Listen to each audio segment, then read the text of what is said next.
السلام عليكم ورحمة الله وبركاته. تحياتي لكم جميعا. فيديو النهارده ان شاء الله بقدم لكم فيه الشيش طاووق. هنعمل الشيش طاووق وكمان هنشوف ازاي نخلي الوراك. لو عندك فرخة في البيت مش مخلية او وراك مش مخلية ومتوقفة في الوصفة على انك تخليها، ان شاء الله النهارده هنشوفها في الفيديو مع بعض ازاي نخلي الوراك بطريقة سهلة وبسيطة جدا، وكمان في اسرع وقت ممكن. تعمليها حمام كداب، تعمليها شيش طاووق، تعملي منها كفتة زي ما انت عايزة. ولو اول مرة بتشوفي قناتي ما تنسيش الاشتراك في القناة وتفعيل الجرس واختاري كل عشان توصلك كل الفيديوهات. نبدأ الفيديو بسم الله. عندي هنا وركين فصلتهم عن بعض، وباخد العظمة اللي فوق، العظمة اللي هي بتبقى متصلة بالصدر من فوق، بقطعها بالسكينة. وبعد كده هقلب الورك على الناحية التانية، وبعد كده همسك الورك بإيدي واكسر العظمة بتاعة الورك المتصلة بالظهر، وامسك السكينة وامشي اسلك الظهر من الورك. واحنا بنفصل اللحمة عن العظم ناخد بالنا ان احنا بنفصل لفوق، بتبقى ايدي لفوق عند العظمة، ما بنزلش لتحت في الورك نفسه عشان ما ناخدش جزء كبير من اللحمة في العظمة واحنا بنفصلها. وبنكمل كده. اول ما بتظهر عندي العظمة بتاعة الورك المتصلة بالظهر، ابتدي اسلكها من عند الغضروف اللي بيبقى متصل بيها بالظهر، اسلكها كويس. بعد كده تبقى سهلة معايا، والقطعة بتاعة الظهر دي عظمة الظهر تطلع معايا بسهولة. زي ما انتوا شايفين انا ماشيه بالسكينه على العظمه نفسها، انا بفصل العظمه نفسها عشان ما اخدش اجزاء كتيره من الورك. لو محتاجه ان انا اكسرها بايدي تاني بكسرها، وبفضل كده من عند العظمه اسلك العظم من اللحم. زي ما انتوا شايفين هي كده خلاص شبكه على حاجه بسيطه خالص. هفصلها وبعد كده اكمل الورك من الناحيه التانية. كده خلاص اهي سلكت معايا. الاجزاء بقى اللي بنطلعها من الورك ده، العظم ده احنا ممكن نستغله نعمل بيه شوربه. وهاجي هنا على العظمه بتاعه الورك همشي عليه بالسكينه عشان اظهرها، بفتحها كده بالسكينه، بقطع اللي فيها بالسكينه عشان اعرف اسلكها من اللحم اللي حواليها. وباجي برضو من قدام كده من عند ما كانت ماسكه في الظهر، وبسلك الغضاريف والعضلات اللي ماسكه فيها عشان تكون اسهل معايا وانا بخليها. مجرد ما بنسلكها من عند المفصل كده من فوق هتتسلك معايا بكل سهوله. بقطع كل العضلات او الغضاريف اللي حواليها، بعد كده اللحمه هيبقى سهل هينزل معايا بسهوله. طبعا الوراك المخليه متوفره عند بتوع الفراخ تقريبا على طول، مفيش فيها مشكله. بس اوقات كتير بيبقى في مناطق مش موجوده فيها، او عندي فراخ في التلاجة ومحتاجه اعمل وصفه ومتوقفه عشان الفراخ مش مخليه. فالطريقه دي هتنجز معانا وقت الازمات وهتحل ازمه. انا هنا بفصل اهو الورك، بنزل بمسك اللحمه حوالين داير، اللي على العظمه بتاعه الورك بشيله بالسكينه كده.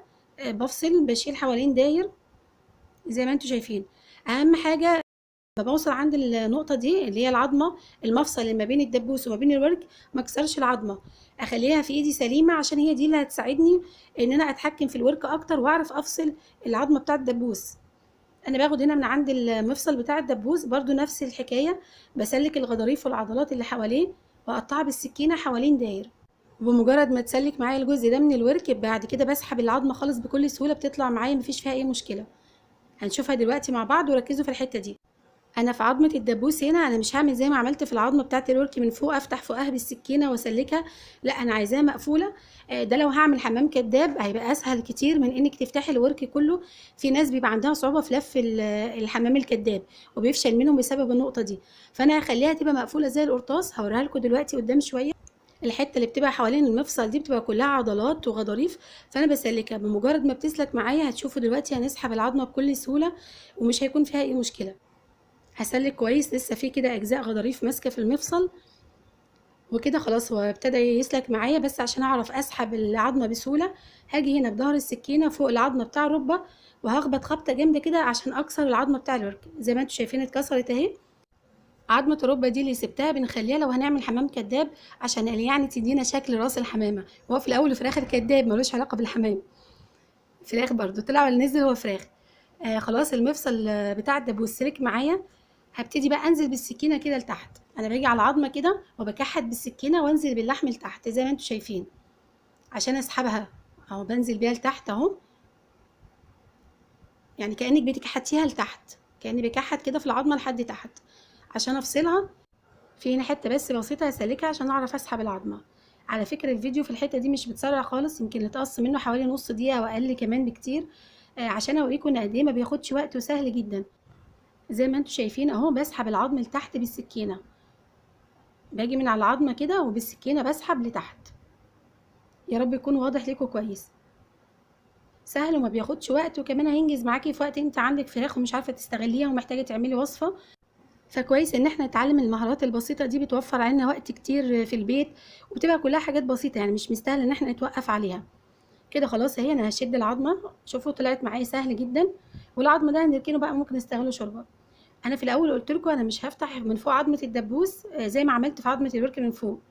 فكده الناس اللي بتبقى قابلها مشكله في حشو الحمام الكداب، احنا كده تغاضينا عن المشكله دي بالحركه دي. يعني كده عامل زي القرطاس، انت بتحشي بس بقفل الجزء اللي فوق ده، لكن الجزء اللي جوه خلاص مقفول كده كده، بدخل فيه رز وبقفل الجزء اللي فوق بس. يا رب تكون واصله الفكره لكم. والورك التاني انا خليته بنفس الطريقه. شلت الجلد من عليه، وانا هنا هعمله شيش طاووق، فقطعه قطع صغيره، هقطعه مكعبات. فشلت الجلد من عليها ونضفتها، وابتدي اقطعها بالشكل ده.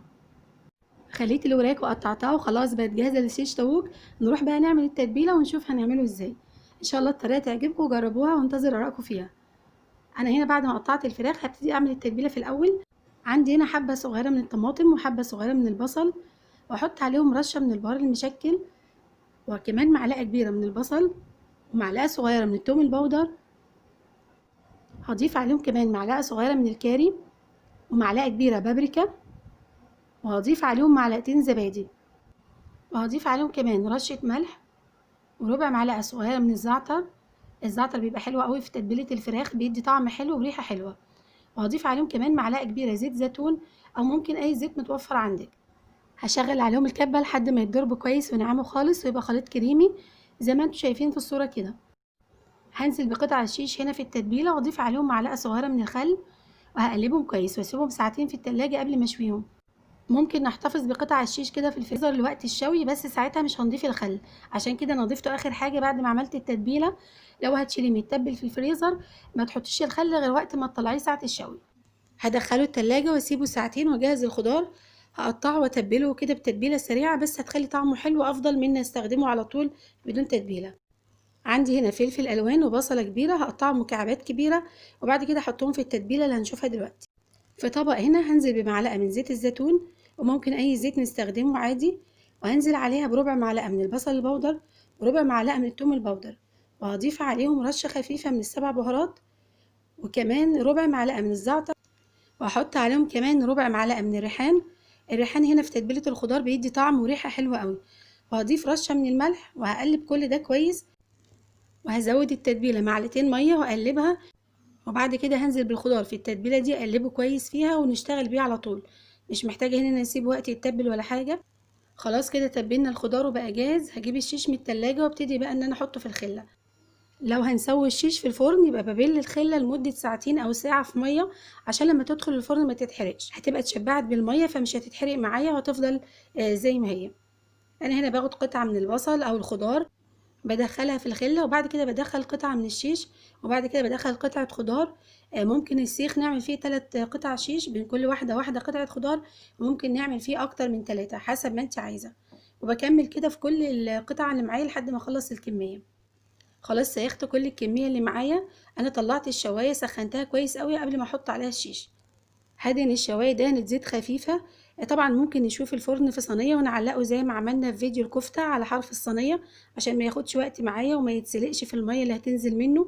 ممكن نسويه على طاسه على النار من فوق، او ممكن تسويه على الفحم. يعني التتبيله دي بتاع كله، بتمشي معاكي في اي طريقه تسويه. انا حطيت هنا سياخ الشيش على الشوايه. اهم حاجه ان انا بقلبه على طول، ما بسيبوش لحد ما يستوي من جنب وبعد كده اقلبه، لا بنقلب على طول اول باول، دقيقه من الجنب ده ودقيقه من الجنب ده، عشان ما ياخدش لون وهو لسه ناي من جوه. فكده انا بحافظ عليه انه بيستوي بره وجوه مع بعض في نفس اللحظه، من غير ما ياخد لون او يتحرق وهو لسه ني. فاض عندي شويه خضار انا حطيتهم هنا في خله، وهشويهم معاهم واقدمهم مع الشيش، بيبقى طعمه حلو. الشيش خلاص اهو استوى، هبتدي اطلعه. زي ما عودتكم كل مره ان انا بجيب لكم الوصفات على طريقه المطاعم بكل تكاتها وكل اسرارها، وان شاء الله في وصفات تانية كتير وكلها على طريقه المطاعم، حلو وحادق. الشيش اهو قدامكم بعد ما استوى. انا قدمته مع رز اصفر وخضار مشوي، طبق سلطه خضرا كده. ممكن تقدمي معاه بطاطس ومكرونه حسب ما انت عايزه. الالوان تحفه مع بعضها وعامله شغل عالي قوي. كمان شكل الطبق يفتح النفس. اهم حاجه نهتم بشكل الطبق، لان ده بيفرق نفسيا جدا مع اي حد بياكل. اتمنى تجربوا الوصفه، وان شاء الله انتظر رايكم فيها. ولو في اي اقتراح لاي وصفات سيبوها في التعليقات، وان شاء الله اوفرها لكم. وما تنسوش قبل ما تقفلوا الفيديو الاشتراك في القناة واللايك والشير وتفعيل الجرس واختاري كل عشان توصلك كل الفيديوهات. واشوفكم على خير ان شاء الله في فيديو جديد ووصفة جديدة. مع السلامة.